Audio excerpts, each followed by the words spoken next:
Hello everyone and welcome back to my YouTube channel with another informative and useful video.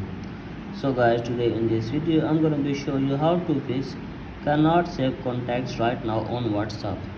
So guys, if you are facing this problem and you don't know that how can you fix this issue. So guys, today in this video I'll show you how can you fix it. So let's start our video without wasting any time. So guys, our first step is to open App Store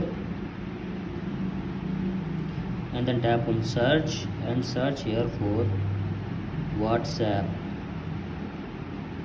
And from here guys, you have to just simply update your WhatsApp app to the latest version, and after that check if the problem is fixed or not. If the problem is still there guys, then you have to just simply open settings and then tap on general and then tap on software update, and you have to make sure that you are using the updated version of iOS.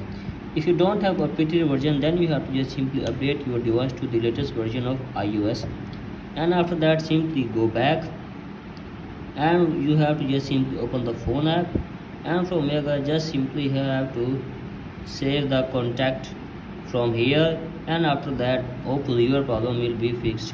So guys, in this way you can easily fix your problem. So that's it for today guys, hope this video helps you.